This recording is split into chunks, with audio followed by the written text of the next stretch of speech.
Ya saudaraku, masih di dalam tema besar gereja kita di bulan Mei ini, yaitu temanya adalah Helper Spirit atau Roh Penolong. Sepanjang bulan ini kita akan berbicara tentang Roh Kudus. Dan judul khotbah saya hari ini adalah Led by Spirit atau dipimpin oleh Roh. Tentunya yang dimaksud di sini adalah Roh Kudus. Siapakah Roh Kudus? Roh Kudus adalah pribadi ketiga dari Allah Tritunggal. Kita mengenal ada Allah Bapa yang menciptakan langit dan bumi. Ada Allah Anak, yaitu Yesus yang menjadi manusia, turun ke dunia, mati dan menyelamatkan kita. Juga ada Allah Roh Kudus, yaitu pribadi Allah yang ketiga yang menyertai kita, yang menolong hidup kita. Roh Kudus bukan hanya sekedar kekuatan atau kuasa atau power. Roh Kudus sudah ada sejak awal penciptaan bumi. Dalam perjanjian lama, Roh Kudus sering disebut Roh Allah atau Roh Tuhan. Karena Roh Kudus adalah pribadi, maka Roh Kudus memiliki perasaan. Roh Kudus bisa sedih, bisa gembira. Roh Kudus juga memiliki kehendak.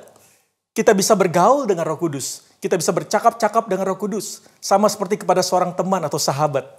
Sebagai anak-anak Tuhan, kita harus dipimpin oleh Roh Kudus. Roma 8 ayat 14 berkata, semua orang yang dipimpin Roh Allah adalah anak Allah. Dalam terjemahan bahasa Inggris dari NIV dikatakan, for those who are led by the Spirit of God are the children of God. Firman Tuhan dengan jelas menuliskan bahwa jika kita mengaku sebagai anak-anak Tuhan, maka kita harus dipimpin oleh Roh Kudus. Apa yang dimaksud dengan dipimpin Roh Kudus? Dipimpin oleh Roh Kudus artinya Roh Tuhan yang diam di dalam kita berperan secara aktif memimpin hidup kita. Sehingga kita dimampukan untuk mengikuti kehendaknya. Hidup dipimpin oleh Roh Kudus berarti menyerahkan semua aspek hidup kita untuk dikuasai oleh Roh Kudus. Bukan hanya sebagian, tapi seluruh aspek kehidupan kita. Saya ingat waktu saya zaman kuliah, saudara, saya masih kos. Ketika saya kos di sebuah rumah kos-kosan dan menyewa sebuah kamar, saya ada di dalam rumah itu. Tapi saya tidak bisa bergerak bebas, karena hanya ditempatkan di kamar kos saja. Sama seperti cerita kos-kosan tersebut, ada banyak orang Kristen yang Roh Kudusnya hanya kos di satu wilayah atau kamar, sehingga Roh Kudus tidak dapat memimpin seluruh kehidupan kita. Tanpa sadar, kita yang sedang mengendalikan Roh Kudus. Dan kita hanya panggil Roh Kudus jika ada masalah dalam hidup kita. Jika kita mau dipimpin oleh Roh Kudus, maka kita harus mengizinkan Roh Kudus untuk mengambil alih seluruh hidup kita untuk mengikuti kehendak Tuhan. Dan bukan kehendak daging kita sendiri. Galatia 5 ayat 24-25 berkata, barang siapa menjadi milik Kristus Yesus, ia telah menyalibkan daging dengan segala hawa nafsu dan keinginannya. Jikalau kita hidup oleh Roh, baiklah hidup kita juga dipimpin oleh Roh. Jadi kita berkata bahwa saya anak Tuhan, saya milik Kristus. Maka kita harus menyerahkan diri kita untuk dipimpin oleh Roh Kudus. Dengan cara menyalibkan keinginan daging dan hawa nafsu kita. Sehingga kita dapat mengikuti kehendak Tuhan. Orang yang dipimpin Roh Kudus pasti akan mematikan perbuatan daging atau dosa.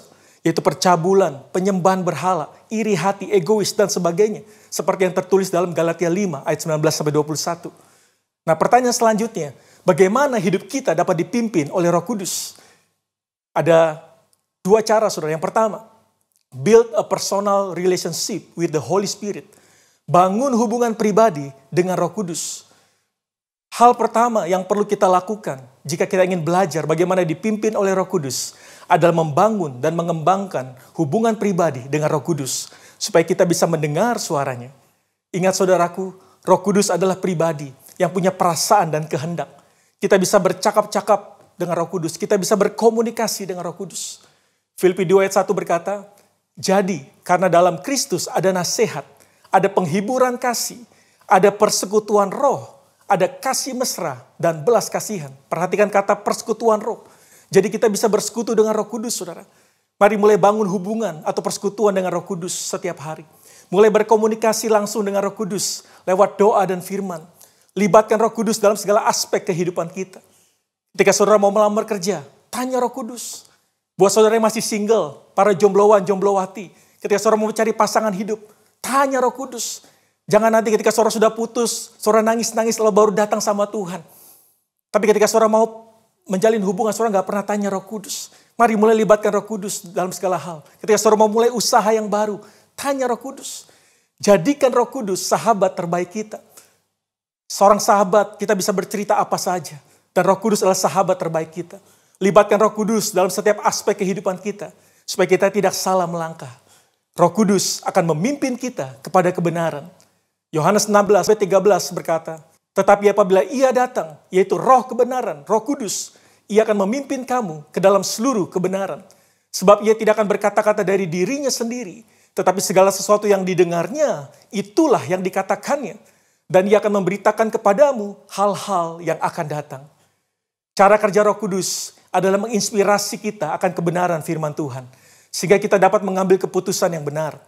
Oleh sebab itu, penting buat kita untuk membaca dan merenungkan firman Tuhan setiap hari.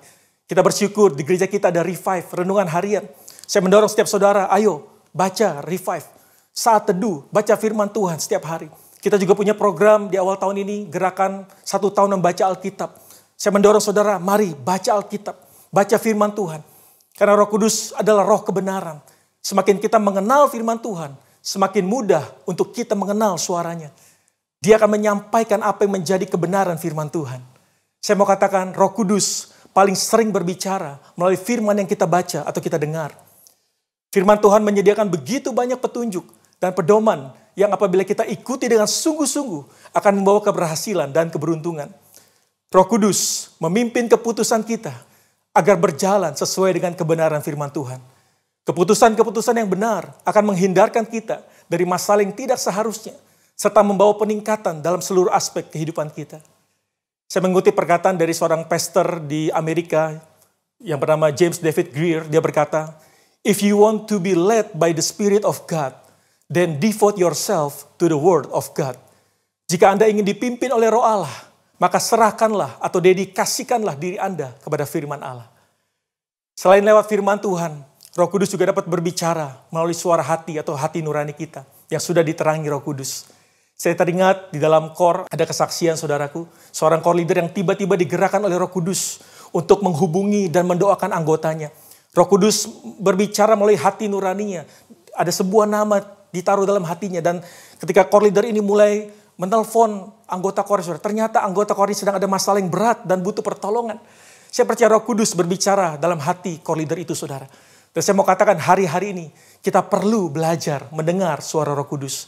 Inilah saat yang paling tepat di mana kita bekerja dari rumah, sekolah dari rumah, ibadah dari rumah.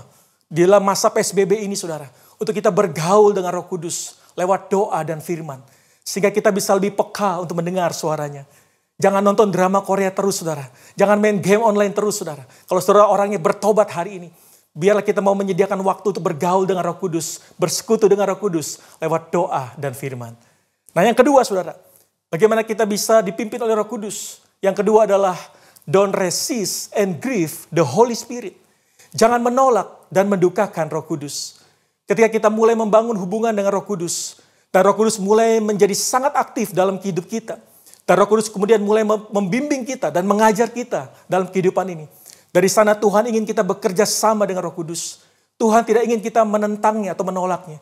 Tuhan tidak ingin kita mendukakannya atau memberontak terhadapnya. Kisah Rasul 7 ayat 51 berkata, hai orang-orang yang keras kepala dan yang tidak bersunat hati dan telinga, kamu selalu menentang Roh Kudus, sama seperti nenek moyangmu, demikian juga kamu. Bangsa Israel, saudara, seringkali menentang Roh Kudus. Mereka bangsa yang tegar tengkuk, yang keras kepala. Roh Kudus, mereka memberontak terhadap Roh Kudus. Dan dalam ayat yang lain, saudara, Efesus 4:30 berkata, dan janganlah kamu mendukakan Roh Kudus Allah yang telah memeteraikan kamu menjelang hari penyelamatan. Saya mau katakan Roh Kudus adalah pribadi yang sangat lembut. Dia tidak pernah memaksakan kehendaknya. Ketika kita tidak mau taat kepada suara Roh Kudus, maka sebenarnya kita sedang menolak dia dan mendukakan hatinya.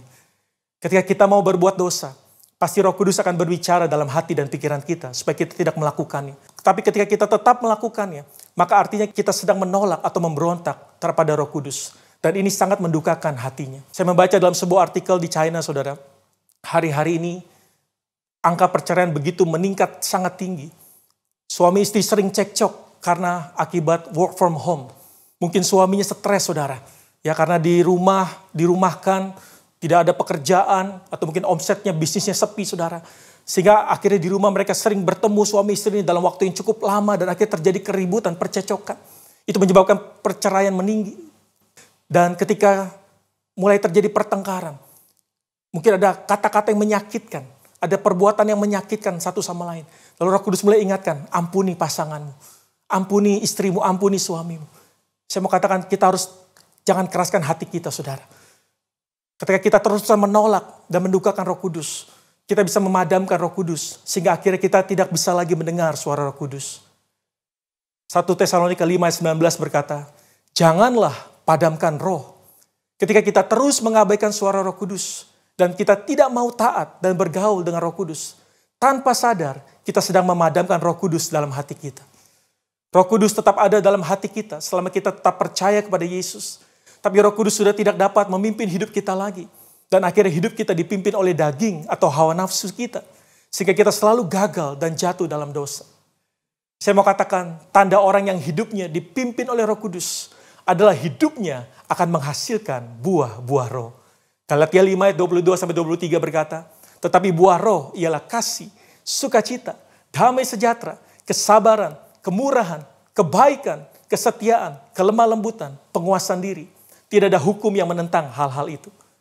Hidup dipimpin oleh Roh Kudus adalah kehidupan yang berbuah. Bukan cuma sekedar karunia atau bahasa roh.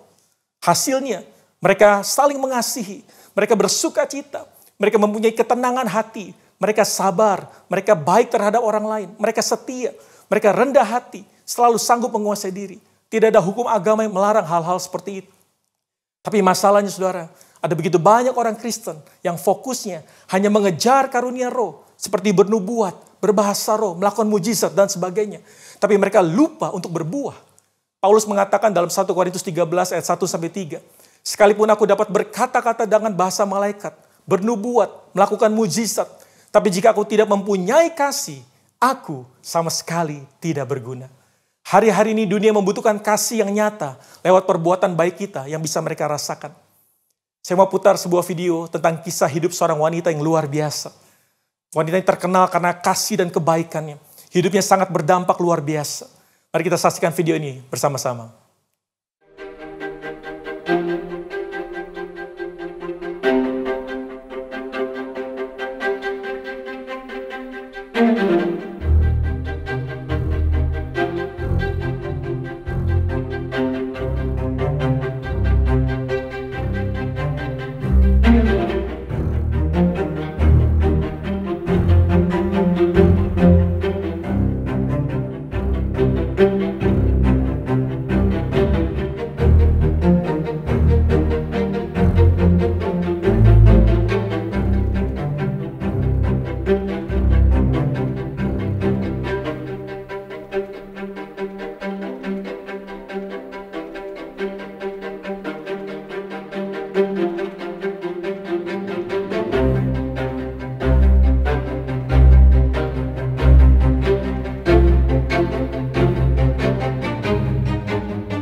Mother Teresa atau yang dikenal dengan Bunda Teresa adalah seorang wanita yang luar biasa. Dia melayani orang-orang miskin dan orang kusta di Kalkuta, India dengan penuh cinta kasih dan kemurahan hatinya. Apa yang dilakukan oleh Mother Teresa menunjukkan bahwa hidupnya dipimpin oleh Roh Kudus dan menghasilkan buah-buah roh yang diakui oleh seluruh masyarakat dunia. Bukan hanya dari agama Kristen Katolik saja, tapi dari semua agama yang ada. Karena tidak ada hukum agama yang menentang perbuatan Mother Teresa. Itu sebabnya dia menerima hadiah Nobel. Dan akhirnya saudaraku, hidup yang dipimpin oleh Roh Kudus adalah suatu keharusan bagi setiap orang yang percaya.